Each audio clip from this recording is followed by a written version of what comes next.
Hello,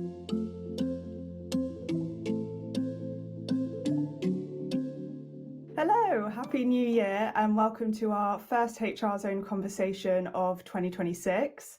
I'm Becky Norman, the managing editor of HRZone, and to kick off the year, we wanted to speak to someone who is very well connected with a lot of HR leaders in the UK across a mix of industries and organisation sizes, just to get a sense of what their priorities, anticipations, and challenges are for the year ahead. So today I'm delighted to be joined by a person who fits that bill perfectly, Craig McCoy, who is chair of the HR Connection Group. Hi, Craig. Thanks for joining us. Hi, Becky. Happy New Year. Nice to see you. You too, you too. So just before we get stuck into the questions, could you tell us a little bit about your journey through the HR profession and how you came to be the chair of the group? I'll give you the potted version, otherwise we could be here all day. But basically, HR man and boy, just over 40 years. I've actually held 22 HR director jobs in my career. Hasten to add that 16 of those was as an interim rather than permanent. So interim by choice in my last 10, 11 years or so. Worked primarily in the tech and media sectors for all of the early part of my career, companies like Sky and BT, Dentsu, and then got into healthcare with Bupa, which was my last permanent role. And then ever since Bupa, I transitioned more into the health and social care sector. I've held about 8 or 9 roles in the care sector, primarily elderly care. So you could say I'm a bit of an HR veteran. Alongside all of that, I was running the London HR Connection as a group for 10 years when it was part of the CIPD. It was actually established about 40 years ago as a subgroup of the Central London branch of the CIPD. And I ran it as chair within that structure. And then about 18 months ago, I agreed to take it on myself as my business. So transitioned out of the CIPD, became my group. And since then, we've really expanded the activities of the group. We're basically an events and networking business. We run now, actually, on average, about 2 events every month, ranging from private dinners and breakfasts through to large conferences. In overall terms, we've got about 6,000 members.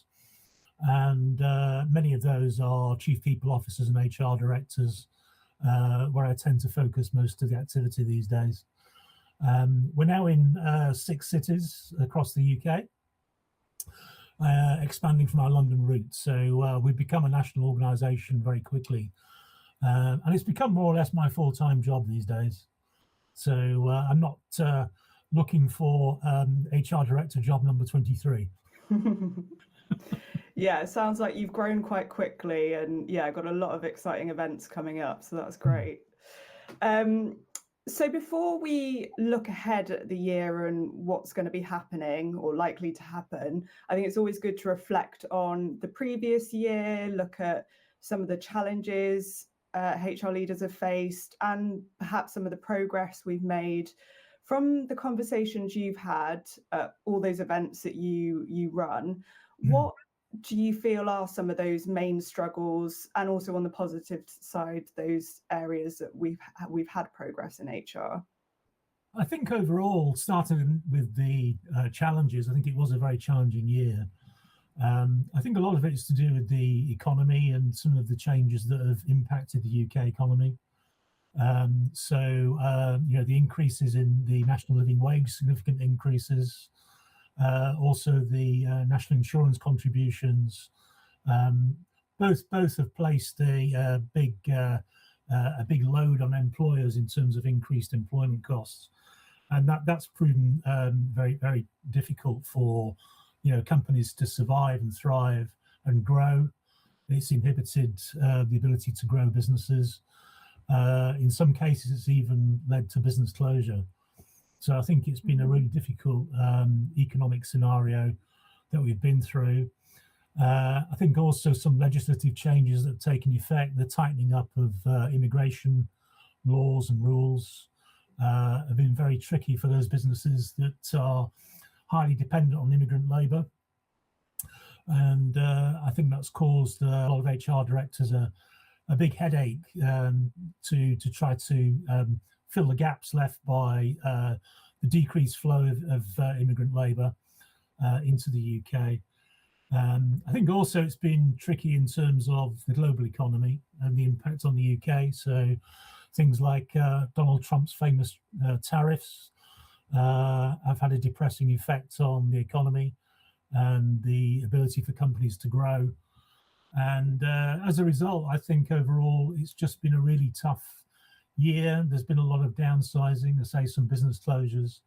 And I think the kind of recruitment retention challenges that have always existed have got even worse in certain respects. And HR people are having to really take the lead to revisit the employer value proposition to really make their companies a great place to join and to stay. So I think it's been a really challenging year. I think also a lot of HR people, if for whatever reason they've been between jobs, I really struggled to find employment because of lack of business confidence. So I think for the profession, it's been a very tough year. Yeah, a lot going on there. Yeah. And on the positive, are there any? Yeah, I was going to say, are there any positives? I think on the positive side, what I've seen is that obviously during the year there was a lot of hype about AI, and we'll probably discuss that a bit more later on. But I think there have been now in recent months many more examples of AI being actually deployed rather than just talked about. And I think it is an opportunity for HR leaders to raise their head above the parapet and to show that they can lead, because a lot of the positive benefits emerging from AI impact directly on the HR function and on the workforce. Mm-hmm. So I think it's a very good platform for HR to show they can take the lead, not just in process automation, which obviously is one of the areas, but in other areas as well. So I think that is an opportunity. I think more broadly as well, the clear difficulties I mentioned in terms of recruitment and retention have an upside, which is they provide a platform for HR directors to show their worth. So if they can really show that they can start to tackle some of those challenges and in a meaningful way, I think that's a great opportunity to showcase what the HR function can do. So every cloud has a silver lining. Absolutely, yeah, and like you said, we will talk a little bit more about AI a little bit later on, and talent gaps as well, as you mentioned, the immigration issue. But first, I want to talk about the biggie, which is the Employment Rights Bill. That's obviously going to bring significant change to UK employment law, with the first wave of changes coming in April, which will fly by and we'll get there very soon, I'm sure. From your conversations with HR leaders at your various events, how prepared do you think organisations actually are for this? You know, what's going through their minds with the ERB at the moment? Yeah, the first thing to say is that very few HR leaders I've met support the Act. Right. Okay. I think that because it is now an Act, but I think the difficulty with it is that all the changes envisaged really will obviously benefit employees, but will make resourcing more difficult for employers in terms of day one rights and reduced flexibility to deploy 0 hours workers. And the increase in trade union strength and so on. I think that while these things are perhaps beneficial for the employee, for the employer, they're likely to increase costs and reduce flexibility, and therefore make it more difficult for employers to choose to invest. And I think if you add those aspects to the other things I mentioned in terms of the overall cost of employment through the living wage increases, the national insurance increases, plus these legal changes. I think they're all heading in a bad direction for employers, and I think employers may be loath to take on additional staff, increase their headcount, grow their footprint. So I think, unfortunately, they will all contribute to an inhibition in growth. So I think all of those things are very difficult. I think few employers are really prepared. I think because so many aspects have been in draft, essentially, and have been talked about in various respects. I mean, things like, remember initially that unfair dismissal claims could be put in on day one of employment. Now, obviously, that's now revised down to 6 months, but it's still much shorter than 2 years, which is the existing provision. So some things have changed. So as a result, I don't think many employers are really that prepared, because they're all waiting to see how the land lies at the end of it. And I think there could still be changes coming along as well. So it's been a little bit of wait and see. But I think a lot of employers, what they could be doing and should be doing is just looking at their policies, particularly in areas like probation periods, and how those take effect within their workplace, and also potential impacts on 0 hours work. Those who employ a lot of 0 hour workers and flexible workers could be thinking ahead about increased rights for agency people to obtain permanent employment, and reduced flexibility of deployment of 0 hours contracts. I think all those things should be already being considered, because that's clearly the direction of travel, even though some of the aspects are not yet crystal clear. So I think there are things that can be done, even in the short term, but I suspect overall they're not really being done. Yeah, it feels like there's been so much change that it has been this kind of wait and see approach, but now is probably the time to at least start making those preparations where you can of the things that that are going to be coming in. Absolutely, yeah, but it's difficult when you don't know the full picture. Yeah, for sure. Okay, I'd like to next talk about skills gaps. I've got some data to share with you. So the Learning and Work Institute estimated in 2024 that the UK skills shortage will cost 120 billion by 2030, with a shortfall of 2.5 million highly skilled workers and an oversupply of over 8 million people with low skills. Are you seeing this from your conversations as a reality within organizations? Are they struggling with these skills gaps? And if so, how are they approaching this strategic workforce planning, or how should they be for the year ahead?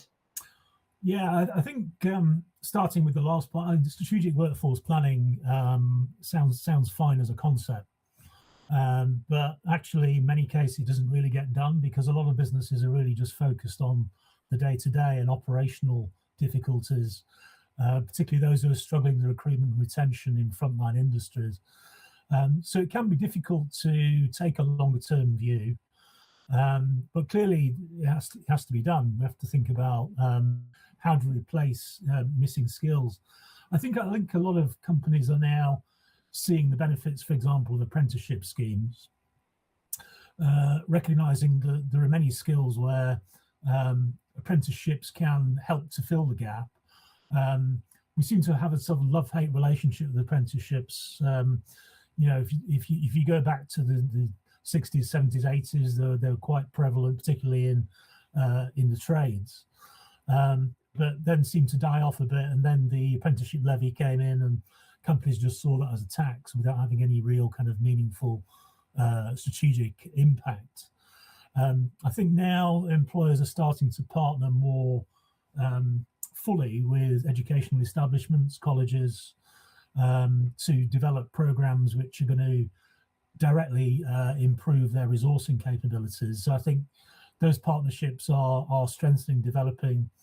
There's a recognition that there's a whole army of young people out there who are not currently in employment or training, the so-called NEETs, approaching 1 million now. So there is a significant potential workforce there. So if the employers can put together a meaningful proposition which is attractive, I think there could be an opportunity to engage with younger workers.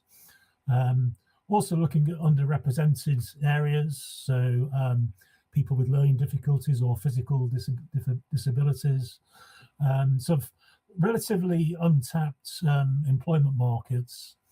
And I think in overall terms as well, employers are cottoning on to the fact that they need to be much more flexible in terms of working arrangements. So hybrid working, obviously that's become much more prevalent since COVID and continues to be so, although there's a bit of a backlash against that. But that potentially gives a lot more opportunities, part-time working and other kind of seasonal arrangements on working hours. So I think there are opportunities there.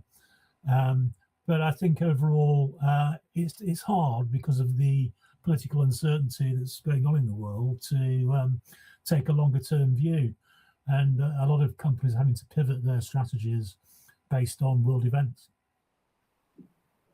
So do you feel like at the moment it's very much kind of short-term thinking, dealing with the issues right now, and there's not really headspace or enough knowledge to be able to do that kind of future planning?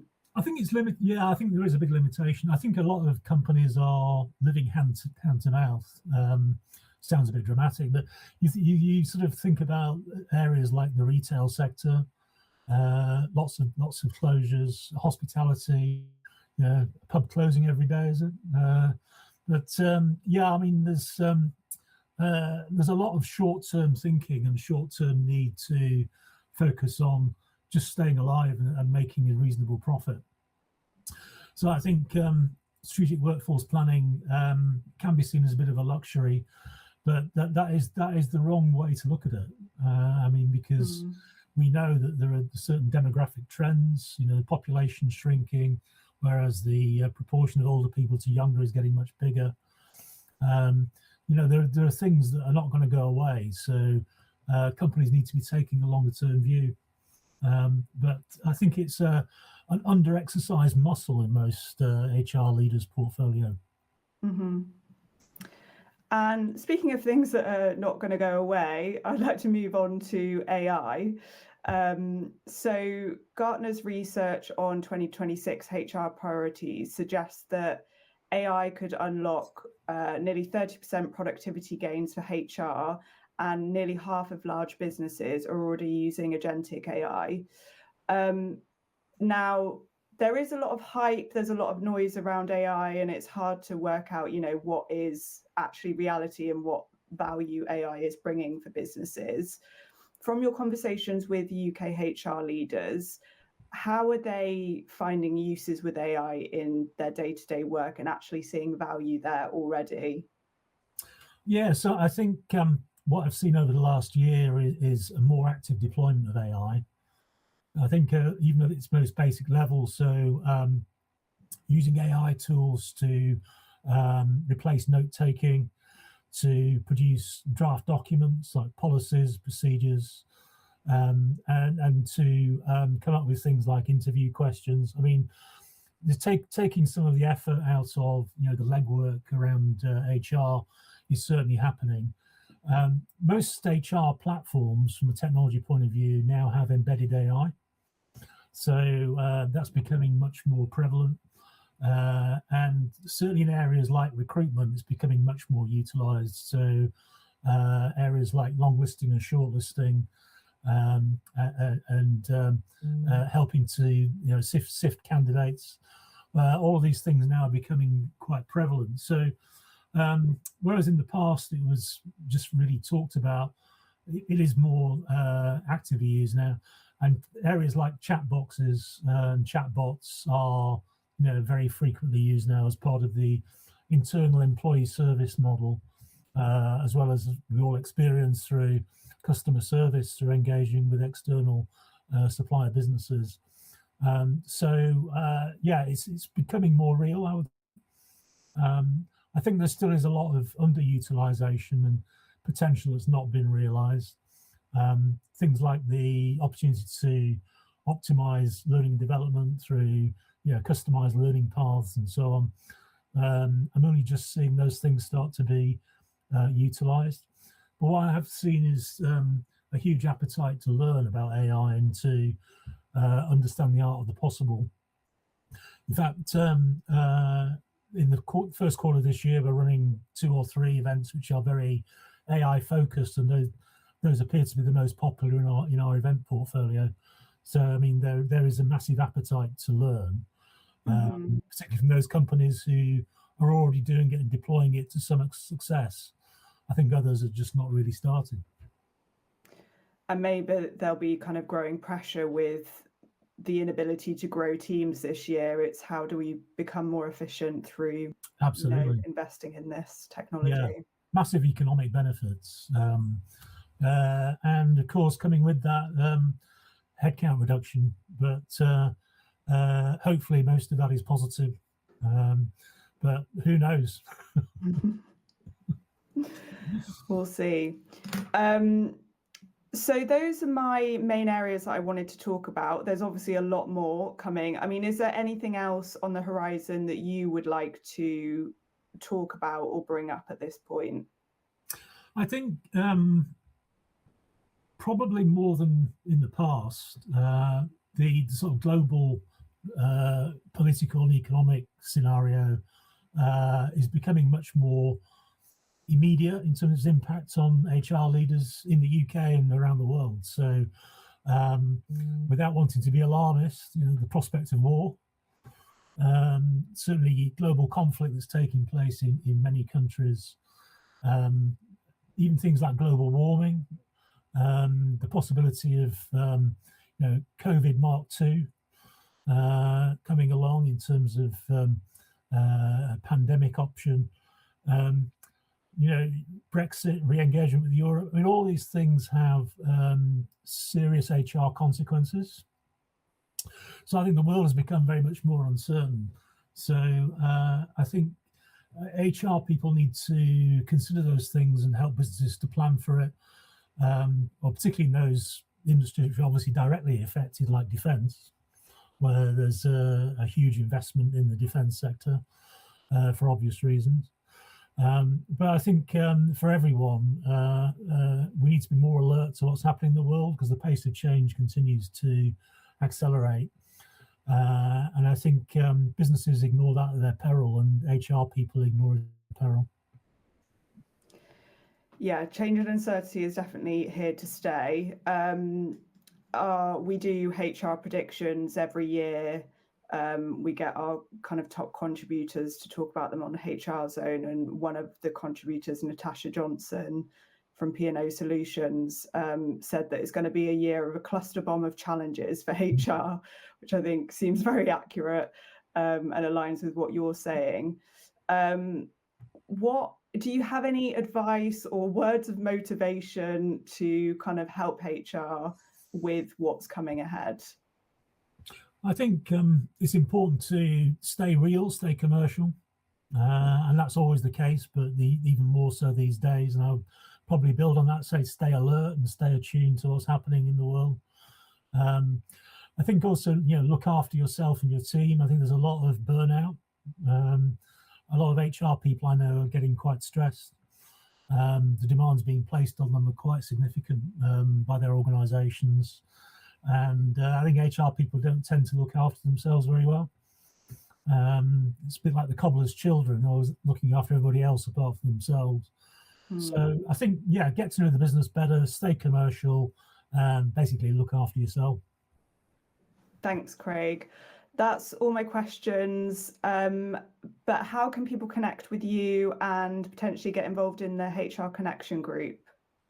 Yeah, so feel free. Everyone with an interest in HR is welcome to get involved with our community. So at the moment, we're about 6,000 people. You can find us on the web. We're at londonhr.org, easy to find. Do have a look, or have a look at my profile on LinkedIn, connect with me. and yeah, we're going to get more and more active. So we welcome everyone. Thanks so much, Craig, and thanks to everyone who's watched. Yeah, amid all those challenges, I hope you have a healthy and productive year ahead. Thank you, Becky. All the best. Thanks.